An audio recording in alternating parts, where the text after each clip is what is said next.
சுனாமிக்கு முன்னாடி வரைக்குமே என்னோட ஃபேமிலி வந்து ரொம்ப டவுன். கரண்ட் எல்லாம் இல்லாத ஒரு ஃபேமிலி, கரண்ட் கிடையாது. ரொம்ப கடலுக்கு ரொம்ப பக்கம். ஒரு அலைகளோட சவுண்ட் எப்போதும் கேட்குற ஒரு இடத்துல தான் என்னோட வீடுமே. ஒரு ரொம்ப ஒரு கூரை வீடு அது மாதிரி தான் ஒரு வீட்டில் நாங்கள் இருந்தோம். சுனாமி வந்த பிறகு நிறைய விஷயங்களை இழக்க வேண்டியதாக இருந்துச்சு. வீடு கட்டின வீடு பூர்த்தி ஆகலை.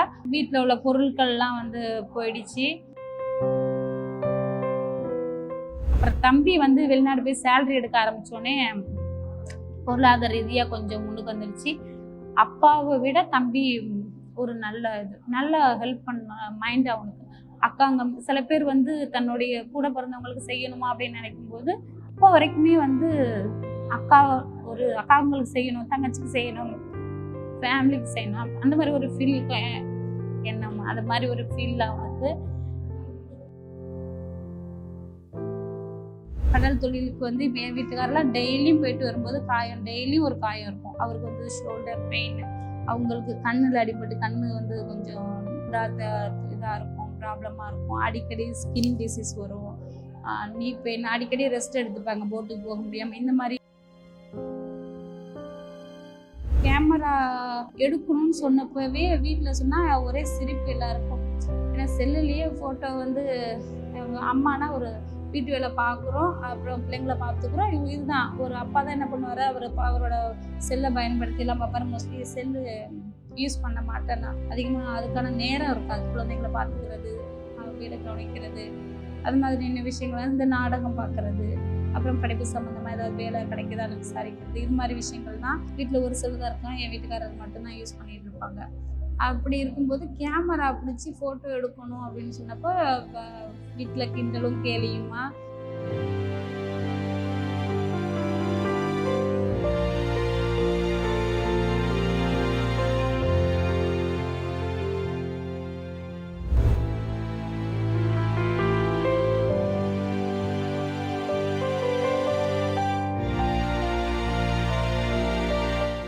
என் பேர் மகாலட்சுமி. நான் நாகப்பட்டினம் மாவட்டம் பீச்சாங்குப்பம் கிராமம், மீனவ கிராமத்தை சேர்ந்த ஒரு மீனவ குடும்பத்தை சேர்ந்த ஒரு பொண்ணு. என்னோட அப்பா ஒரு மீனவர், என்னோட தம்பிங்களும் வந்து மீன்பிடி தொழில் தான் பார்த்துட்டு இருக்காங்க இப்போ வரைக்கும். என்னுடைய அம்மா வந்து மீன் விற்பனைக்கு வந்து என்னுடைய 10 வயசுலேருந்து அம்மா மீன் விற்பனைக்கு போயிட்டு இருக்காங்க. இப்போ வரைக்கும் போயிட்டு தான் இருக்காங்க அம்மா. என்னுடைய மீன்பிடி இந்த குடும்பத்தில் என்னென்ன நடக்கும் அப்படின்னா, அப்பா வந்து தொழிலுக்கு போயிட்டு வருவாங்க.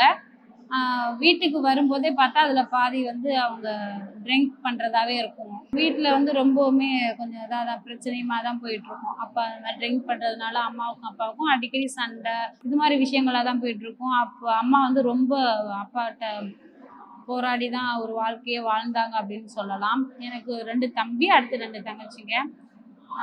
அதனால அம்மா வந்து பொருளாதாரம் பத்தாமல் மீன் விற்பனைக்கு போக ஆரம்பித்தாங்க. அப்புறம் சுனாமிக்கு முன்னாடி வரைக்குமே என்னோட ஃபேமிலி வந்து ரொம்ப டவுன். கரண்ட் எல்லாம் இல்லாத ஒரு ஃபேமிலி, கரண்ட் கிடையாது. ரொம்ப கடலுக்கு ரொம்ப பக்கம், ஒரு வாக்கபிள் டிஸ்டன்ஸ் அப்படின்னு தான் சொல்லலாம். அந்த மாதிரி அலைகளோட சவுண்ட் எப்போதும் கேட்குற ஒரு இடத்துல தான் என்னோட வீடுமே. ரொம்ப ஒரு கூரை வீடு அது மாதிரி தான் ஒரு வீட்டில் நாங்கள் இருந்தோம். அதன் பிறகு அம்மா வந்து பிள்ளைங்களுடைய சேஃப்டிக்காக வீடு கட்ட ஆரம்பித்தாங்க. அந்த வீடு வந்து இன்னுமே பூர்த்தியாகலை. அது ஒரு ஓட்டு வீடு. அந்த வீடு வந்து இன்னுமே கம்ப்ளீட்டாக பூர்த்தி ஆக முடியாமல் அம்மா ரொம்பவுமே கஷ்டப்பட்டுட்டு இருக்காங்க. ஏன்னா வந்து வீடு கட்டியாச்சு, ஆனால் அதை ரெடி பண்ணணும்னா பேமெண்ட் அப்போ அவங்களுக்கு பத்தலை. பிள்ளைங்களோட படிப்பு அடுத்து நான் படிக்க ஆரம்பிச்சிட்டேன். என்னோட படிப்பு அது மாதிரி அவங்க பார்க்க ஆரம்பிச்சதுனால அவங்க வந்து வீடை வந்து கட்டி முடிக்கணுன்ற ஒரு எண்ணம் அவங்களுக்கு இல்லை. ஹஸ்பண்ட் வந்து ரொம்ப குடிக்கிறவங்களா இருக்காங்க. குடிக்கிறதுனால அவங்களுக்கு நிறைய பிரச்சனைகள் வருதுனால காசு எடுத்து வீட்டுக்குன்னு போட அவங்களால முடியல. பிள்ளைங்களை படிக்க வச்சு அவங்கள வந்து நம்ம ஒரு நல்ல இடத்துக்கு ஒரு கல்யாணம் பண்ணி கொடுத்துட்டோம்னா அதுவே நம்மளுக்கு போதும் அப்படின்றத அவங்களுடைய வாழ்க்கையில் ஒரு முக்கியமான விஷயமாவே போயிடுச்சு.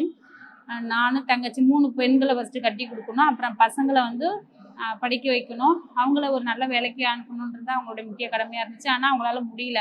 பசங்க வந்து அப்பா அதிகமாக ட்ரிங்க் பண்ணுறதுனால தம்பிங்க வந்து சின்னதுலேயே போட்டுக்கு போக ஆரம்பிச்சிட்டாங்க.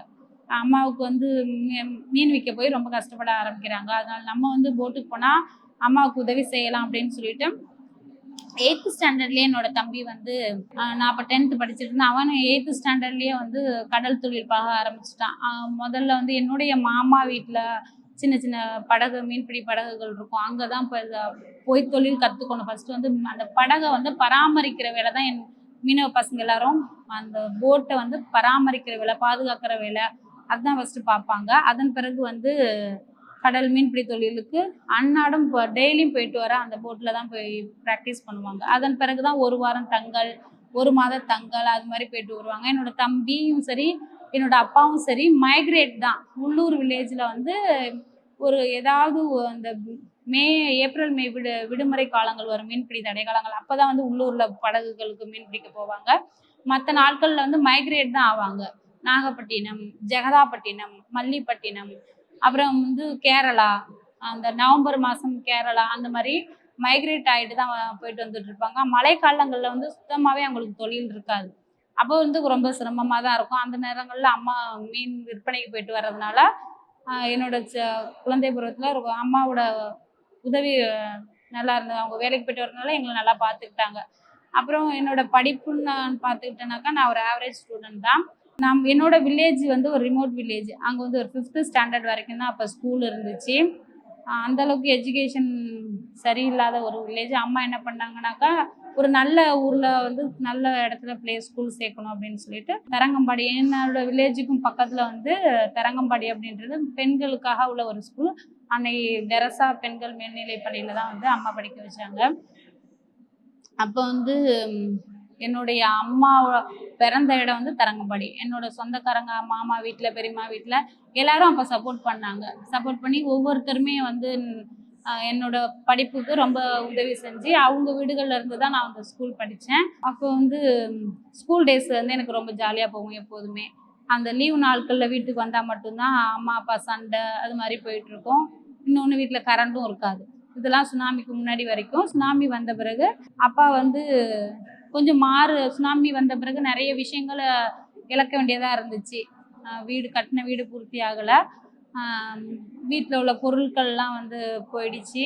ஆனால் வந்து பத்திரமா எல்லாருமே ஒரு டெத்து அப்படின்ட்டு ஏற்படாமல் எல்லாரும் நல்லபடியாக தப்பிச்சிட்டோம் எப்படியோ. அந்த ஒரு காலகட்டத்தில் அப்பாவுக்கு என்ன தோணுச்சுன்னு தெரில. அப்பா வந்து பிள்ளைங்களை நல்லா படிக்க வைக்கணும், இன்னும் நம்ம வந்து இந்த குடிக்கிறத கொஞ்சம் நிப்பாட்டிட்டு பிள்ளைங்களுக்கு நம்ம சப்போர்ட் பண்ணணும் ஃபேமிலிக்கு அப்படின்றது தோணுச்சா என்னன்னு தெரியல. சுனாமிக்கு பிறகு எங்களை நல்லாவே பார்த்துக்கிட்டாங்க. எனக்கு படிப்பு ரீதியாக வந்து அப்பா இப்போ பணம் தேவைப்படுதுன்னா அந்த டைமில் உடனே எங்கேயாவது போய் போட்டுக்கு போயிட்டு வந்துட்டு காசு எடுத்து வந்து கொடுத்துருவாங்க. நான் டீச்சர் ட்ரைனிங் முடிக்கிற வரைக்குமே எனக்கு எந்த ஒரு இஷ்யூஸும் வராத அளவுக்கு நல்லா பார்த்துக்கிட்டாங்க அப்பா. அதன் பிறகு வந்து ஒரு டிகிரி படிக்கிற வரைக்குமே, டீச்சர் ட்ரைனிங் படிக்கிற வரைக்கும் தான் அம்மாவால் முடிஞ்சது. அதன் பிறகு வேலைக்கு போயிட்டு நீ படிச்சுக்கோமா மேலேன்னு சொல்லவும், அதன் பிறகு நானே பக்கத்தில் உள்ள கவர்மெண்ட் ஸ்கூல்லையே வந்து ஒர்க் பண்ண ஆரம்பித்தேன். பிடி ஸ்டாஃபாக போய் அதில் வந்து ஒரு 1500 அது மாதிரி தான் அப்போ சேலரி. 2008 to 10 நானே அப்புறம் ஸ்கூலில் ஒர்க் பண்ணிக்கிட்டே தான் அப்புறம் டிகிரி அண்ணாமலை யூனிவர்சிட்டியில் கரஸில் பண்ணோம். 3 இயர்ஸ் முடித்தோடனே திரும்பி எம்ஏ ரெகுலர் போடலாம் அப்படின்னாக்கா அதுக்கு மேலே எங்கள் ஏரியாவில் படிக்க வைக்க மாட்டாங்க. மீனவ பெண்கள் வந்து 12th தாண்டதே பெரிய விஷயம். அப்புறம் டீச்சர் ட்ரைனிங் பண்ணியாச்சு, சரி டிகிரியும் பண்ணியாச்சு, சரி இதன் பிறகு படிக்க வேண்டாம், கல்யாணம் பண்ணியே ஆகணும் அப்படின்னு சொல்லிட்டு ஃபிஷர்மேன் ஏரியாவிலே தான் நாகப்பட்டினம் கீச்சாங்குப்பம் கிராமத்தில் வந்து கல்யாணம் பண்ணி கொடுத்தாங்க. அப்புறம் தம்பி வந்து வெளிநாடு போய் சேலரி எடுக்க ஆரம்பித்தோடனே பொருளாதார ரீதியாக கொஞ்சம் முன்னுக்கு வந்துடுச்சு. அப்பாவை விட தம்பி ஒரு நல்ல ஹெல்ப் பண்ண மைண்ட் அவனுக்கு. அக்காங்க சில பேர் வந்து தன்னுடைய கூட பிறந்தவங்களுக்கு செய்யணுமா அப்படின்னு நினைக்கும்போது இப்போ வரைக்குமே வந்து அக்காங்களுக்கு செய்யணும், தங்கச்சிக்கு செய்யணும், ஃபேமிலிக்கு செய்யணும், அந்த மாதிரி ஒரு ஃபீல் எண்ணம், அது மாதிரி ஒரு ஃபீல் அவனுக்கு அந்த மாதிரி யோசிக்கும் போது அவனுக்கு வயசு ஒரு 20 இருக்கும். நானே அப்போ வந்து ஒரு மெய் மறக்க வேண்டிய ஒரு விஷயமா இருக்கு. இந்த வயசுல வந்து நம்மள பசங்களுக்கு இவ்வளோ ஒரு மெச்சூரிட்டி இருக்கா அப்படின்னு அது மாதிரி ஒரு ஃபீலாக இருக்கும். ஆனால் வந்து என்னோட வளையல் காப்பு, என் பிள்ளைங்க பிறந்தது, என்னோட சீர்வரிசை, ஒவ்வொருத்தருக்குமே தம்பி மந்த்லி சேலரி எடுத்து 50,000 அனுப்பி விட்டுருவான். அப்போ வந்து அவன் வெளிநாட்டில் படுற எந்த ஒரு கஷ்டமுமே ஷேர் பண்ணிக்க மாட்டான். அவனோட ஒர்க் பிளேஸ் வந்து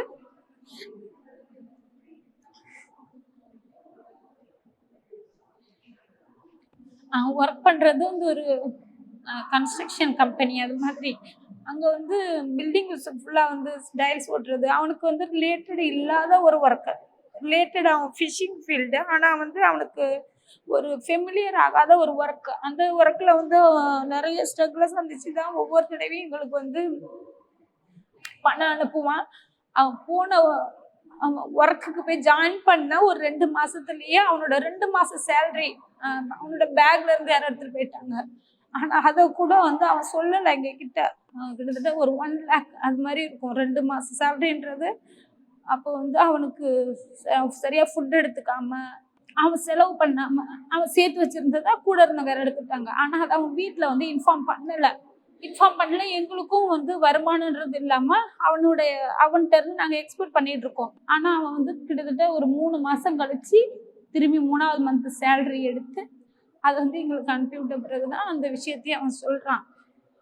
அப்போ வந்து அந்த வயசுல வந்து தம்பி ரொம்ப ஸ்டீலிங் போடுறது, பில்டிங்ஸ்ல ரொம்ப ஹெவி ஹைட்ல நின்று ஒர்க் பண்றது, அதிகமா சவுண்ட் பொல்யூஷன், அது மாதிரி நிறைய விஷயங்கள் வந்து அந்த டைம்ல அவன் தம்பி ரொம்ப சந்திச்சுட்டு இருந்தான். அப்புறம் என்னோட மேரேஜுக்கு பிறகு ஒரு 3 வருஷம் வரைக்குமே அவனோட ஒவ்வொரு விஷயமும் இப்பவுமே அங்கதான் போயிட்டு இருக்கான். ஏன்னா இன்னொரு சிஸ்டர் கல்யாணம் பண்ணி கொடுக்கணும். அதனால வந்து திரும்பி அது மாதிரியான ஒரு ஒர்க்குக்கு தான் தம்பி மைக்ரேட் ஆயிருக்கான். இன்னொரு தம்பி வந்து கடல் தொழிலுக்கு ஃபுல்லா போறது. அவன் வந்து நம்ம ஊர் வில்லேஜ்ல ஃபிஷிங் ஃபீல்டில் அந்த அளவுக்கு வருமானம் வராது. ஸோ அவன் வந்து கேரளா, கன்னியாகுமரி, அடுத்து வந்து காரைக்கால், அது மாதிரி ஒரு வாரம் 10 நாள் அது மாதிரி தங்களுக்குள்ள படகுகளுக்கு போனாதான் வந்து ஒரு வாரத்துக்கு தேவையான ஒரு மாசத்துக்கு ஒரு 20,000 15,000 அதுக்கு மேலேயாவது சம்பாதிக்க முடியும்னு சொல்லிட்டு அந்த மாதிரியான படகுகளுக்கு தான் அவன் போயிட்டு இருக்கான். இப்போ வரைக்கும் அதான் போயிட்டு இருக்காங்க. என்னோட சிஸ்டர்ஸ் வந்து எனக்கு அடுத்து ஒரு சிஸ்டர் வந்து அதே மாதிரி மேரேஜ் பண்ணி கொடுத்துட்டாங்க.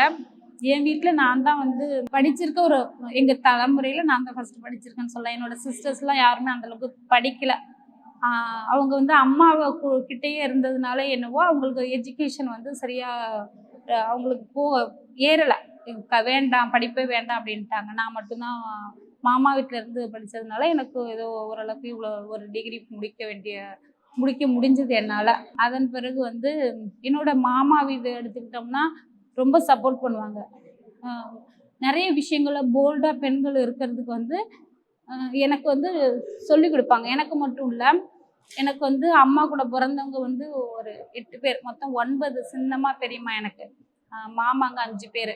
எல்லாருமே பெண்கள் தான் ஃபுல்லாக எங்கள் வீட்டில். எங்கள் மாமாங்க வந்து 5 பேர்னா பெண்கள் தான் 9 பேர். அவங்களுக்கு பிறந்த பிள்ளைங்களுமே பெண்கள் தான். கிட்டத்தட்ட நாங்கள் ஒரு 15 பேர் 10 பேர் ஒன்றா இருப்போம் வீட்டில். எல்லாருமே பெண்கள் எப்படி இருக்கணும், ஒரு இடத்துக்கு போனால் வந்து எப்படி தன்னை பாதுகாத்துக்கிறது, எப்படி ஒரு இடத்துக்கு போகிறோம் நம்மள யாராவது அட்டாக் பண்ண வந்தாங்கன்னா அவங்கள எப்படி நம்ம வந்து பாதுகாக்கணும், அவங்கள்ட்ட இருந்து நம்ம எப்படி நம்ம பாதுகாத்துக்கிறது, ஒரு இடத்துக்கு போனால் எப்படி நடந்துக்கணும், ஒரு குடும்ப பெண்ணா எப்படி நடந்துக்கணும், எப்படி வேற ஒர்க் பண்ணணும், ஒரு கோலம் போடுறதுலேருந்து சின்ன சின்ன வேலைங்க எல்லா விஷயங்களையுமே வந்து நான் 10th படிக்கும் போதே எனக்கு எல்லா விஷயங்களையுமே எனக்கு என்னோட மாமா பொண்ணுங்க எல்லாருக்குமே எங்கள் வீட்டில் எல்லாருமே சொல்லி வளர்த்தாங்க. ரொம்ப வீட்டை விட்டு எங்கேயும் அப்பயுமே வெளியில் போகக்கூடாது. மாமாவை பொறுத்த வரைக்கும் வீட்டை விட்டு வெளியில் போகக்கூடாது. பொம்பளை பிள்ளைங்க எல்லாரும் வீட்டுக்குள்ளே தான் விளையாடுவோம்.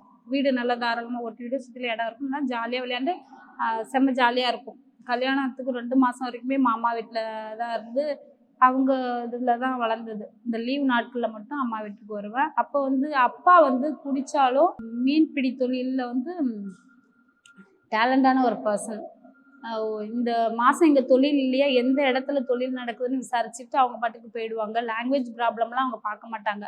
எந்த ஸ்டேட்டாக இருக்கட்டும், அவங்க வந்து ஒரிசா போயிருக்காங்க, கேரளா மீன்பிடி தொழில் போயிருக்காங்க, நம்ம தமிழ்நாடுக்குள்ளேயே எல்லா வில்லேஜுக்கும் போயிட்டு வருவாங்க. சில மாதங்கள் போனாங்கனாக்கா, இப்போ இந்த மாதம் போனாங்கன்னா 2-3 மாதம் கழிச்சு தான் ரிட்டர்ன் வருவாங்க. அது வரைக்கும் அவங்க வந்து என்ன பண்ணுவாங்க, எங்களுடைய செலவுக்கு அந்த ஊர்கள்லேருந்து நம்ம ஊருக்கு வரவங்கள்ட்ட அந்த காசை கொடுத்து அனுப்பிடுவாங்க. அவங்க அங்கே நல்லா இருக்கிறத மட்டும் சொல்லி அனுப்பி விட்டுட்டு காசு மட்டும் வந்துடும். அவங்க 3 மாதம் கழிச்சு 4 மாதம் கழிச்சு தான் வீட்டுக்கு சில நேரம் வருவாங்க அப்பா. அப்புறம் வந்து கடல் தொழிலுக்கு வந்து இப்போ என் வீட்டுக்காரெல்லாம் டெய்லியும் போயிட்டு வரும்போது டெய்லியும் ஒரு காயம் இருக்கும். அவருக்கு வந்து ஷோல்டர் பெயின், அவங்களுக்கு கண்ணில் அடிபட்டு கண்ணு வந்து கொஞ்சம் இதாக இருக்கும், ப்ராப்ளமாக இருக்கும். அடிக்கடி ஸ்கின் டிசீஸ் வரும், நீ பெயின், அடிக்கடி ரெஸ்ட் எடுத்துப்பாங்க போட்டுக்கு போக முடியாமல். இந்த மாதிரி ரீசன்லாம் இருக்குது. அப்போ அந்த மாதிரி நம்ம அனுப்ப வேண்டாம், நம்ம பிள்ளைங்க நல்லா படிக்க வைக்கணும்னு சொல்லிட்டு ஒரு ப்ரைவேட் ஸ்கூலில் தான் சேர்த்து 2 பேரையும் படிக்க வச்சுட்ருக்கோம். ஒருத்தர் வந்து கவர்மெண்ட் ஸ்கீமில் படிச்சுட்ருக்காரு சின்னவர். அப்போ நிறையா நம்மளுக்கு பணம் தேவைப்பட ஆரம்பிச்சிருச்சு. வேன் ஃபீஸு, ஸ்கூல் ஃபீஸு, அப்புறம் அவங்களுக்கு ஸ்கூல் அனுப்பணும்னா அவங்களுக்கு தேவையான ஸ்நாக்ஸ் பிள்ளைங்களுக்கு கொடுக்கறது, இது மாதிரி அத்தியாவசிய செலவு அதிகமாகும்போது இவருடைய வருமானம், என் கணவருடைய வருமானன்றது ரொம்ப கம்மியாக இருந்துச்சு. சில மாதங்களில் வந்து 2000 3000 வருமானம் வர்றதே ரொம்ப கஷ்டமாக இருக்கும். சரி, இங்கே வருமானம் சரியில்லை, நான் கேரளா போயிட்டு வரேன்னு கேரளா போயிட்டு வந்தாங்கன்னா அவங்க கையில் கொண்டு வர்றது 1 மந்த் அங்கேருந்து 4000 5000 தான் இருக்கும். சரி, அதுவுமே ட்ராவலில் பாதி போயிடும்.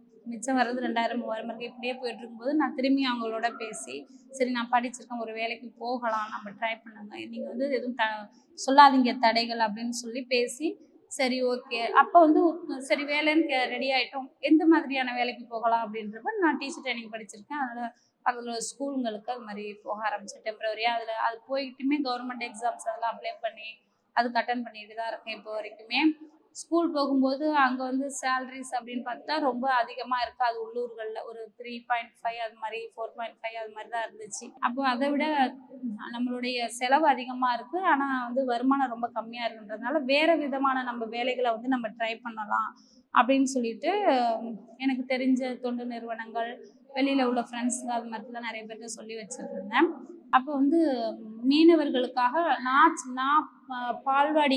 பாலர்வாடி போகும்போதே ஸ்னேகா அப்படின்ற ஒரு என்ஜிஓ தான் என் பால்வாடி என்னோட கிராமத்திலே வச்சுருந்தாங்க. அப்போது 1991 93 நான் பால்வாடி போகும்போது, நான் வந்து 90 பிறந்தேன். 93 என்னோட 3 வயசுலலாம் பால்வாடி ஸ்னேகா டியூஷன் அப்படின்னு தான், ஸ்னேகா பால்வாடி ஸ்னேகா டியூஷன் இப்படி தான் போயிட்டுருப்போம்.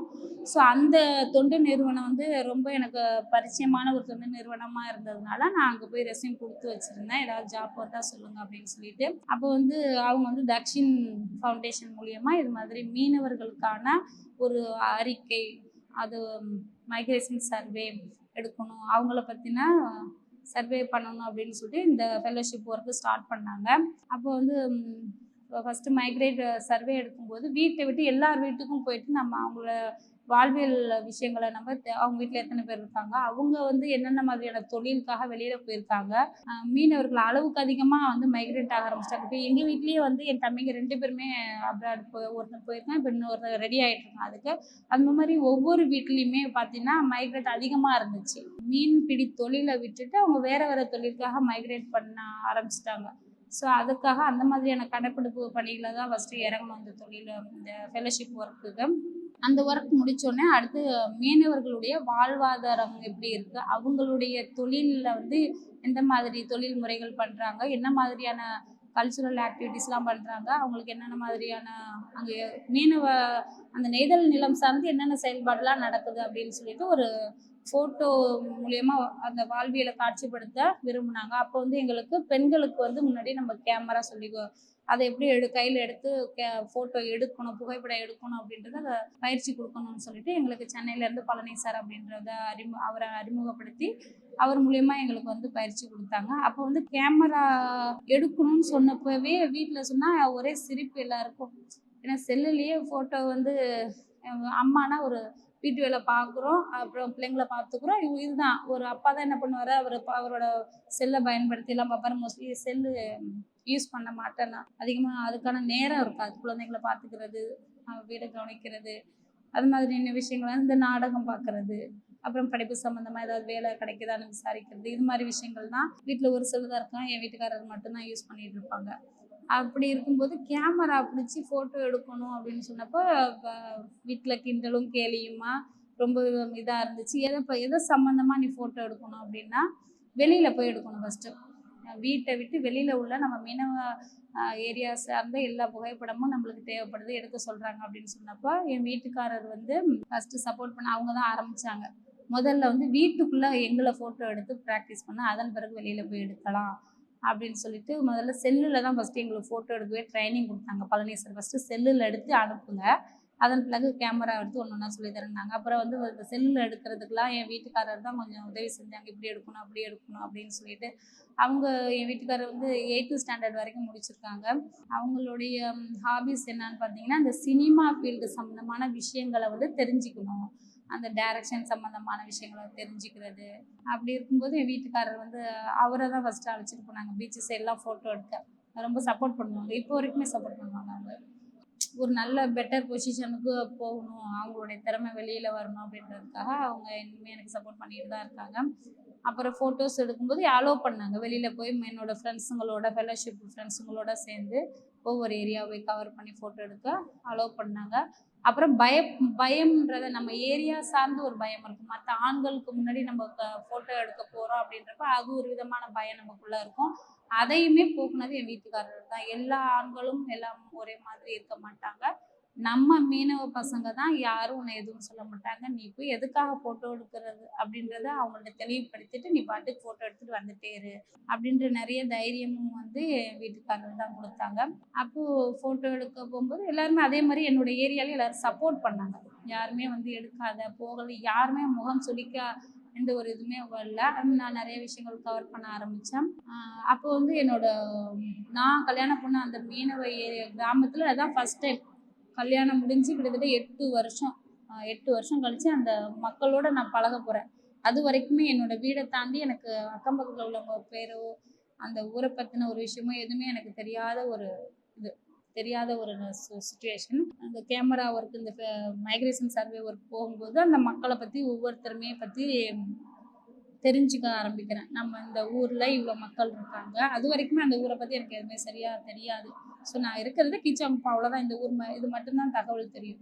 அதன் பிறகு இந்த விஷயங்களே எவ்வளோ குடும்பம் இருக்குது, அதில் எந்தெந்த மாதிரி குடும்பம் ரொம்ப கஷ்டப்படுறாங்க, இந்தந்த மாதிரி பெண்கள் வந்து மீன் விற்பனைக்கு போய் கஷ்டப்படுறாங்க, அது மாதிரி நிறைய விஷயங்களை முதியோர்கள், எங்கள் ஃபிஷர்மேன் ஃபீல்டில் வந்து முதியோர்கள் வந்து ஒரு 50-60 வயசு தாண்டிட்டுனாலே வந்து அவங்க ஃபேமிலியில் ஹஸ்பண்ட் குழந்தைங்க இல்லைன்னா அவங்க ஒண்டிமாக தான் ஒரு குடும்பத்தை அவங்களுக்கு முதியோர் பணத்தை நம்பியே சாப்பிட்றவங்களெல்லாம் கூட இருக்காங்க. அந்த மாதிரியான நிறைய விஷயங்களை வந்து கவனிக்க முடிஞ்சது என்னால்.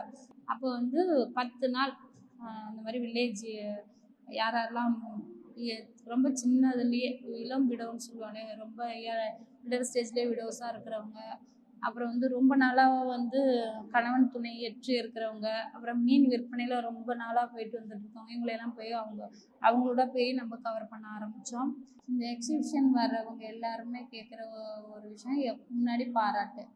மீனவ பெண்கள் வந்து இவ்வளோ ஃபோட்டோஸாக இவ்வளோ இந்த விஷயங்களை நீங்கள் வந்து சந்திக்கிறீங்களா அப்படின்னு சொல்லிட்டு ரொம்ப ஆச்சரியமாக கேட்டாங்க. இவ்வளோ தூரம் வந்திருக்கீங்களா அப்படின்னு சொல்லிட்டு, நீங்கள் நாகப்பட்டினமா அப்படின்னு கேட்குறதே வந்து ரொம்ப ஆச்சரியமாக தான் இருந்துச்சு. எல்லாருமே கேட்டாங்க. அதன் பிறகு வந்து அவர்களுடைய அந்த கதைகள் ரொம்ப ஆர்வத்தோட அந்த மீனவர்களுடைய புகைப்படங்களை பார்த்துட்டு இது என்ன கதை, இவங்க ஏன் இப்படி இது பண்ணுறாங்க, அவங்க ஏன் அதை செஞ்சிட்டு இருக்காங்க, இது இப்படி செய்வாங்களா அப்படின்னு சொல்லிட்டு அவங்க, ஏன்னா அந்த மீன் சாப்பிட்றது, அந்த கருவாடு வாங்கி சாப்பிட்றது மட்டும்தான் அவங்களுக்கு தெரியும். அதுக்கு பின்னாடி என்னென்ன நடக்குது, அந்த எந்த மாதிரி அதை ரெடி பண்ணுறாங்க, எந்த மாதிரி அந்த மீனை அவங்க வாங்கி எந்த மாதிரி விற்க வராங்க, எவ்வளோ தூரம் நடக்கிறாங்க, எந்த மாதிரி ட்ராவல் பண்ணி வராங்க, அப்புறம் வந்து மீனவ சமூகத்தில் எந்த மாதிரி விஷயங்கள்லாம் நடக்கும் அப்படின்றத ஒவ்வொருத்தருமே ஆச்சரியமாக பார்த்துட்டு நிறைய கேள்விகள் வந்து கேட்டு எங்கள்கிட்ட கதைகள் எல்லாம் கேட்டுட்டு போகிறாங்க. அது ரொம்ப சந்தோஷமாக இருக்குது. பெண்களுக்காக ஸ்பெஷலா மிஸ் வாவ் தமிழா அப்படின்னு சேனல் ஆரம்பிச்சிருக்காங்க. சோ அதை சப்ஸ்கிரைப் பண்ணுங்க. அதுல லேடிஸ்க்கான எக்ஸ்க்ளூசிவ் நிறைய விஷயங்கள் அதுல போஸ்ட் பண்ண போறாங்க. அதை பாருங்க, என்ஜாய் பண்ணுங்க அண்ட் சப்ஸ்கிரைப் பண்ணுங்க மிஸ் வாவ் தமிழா.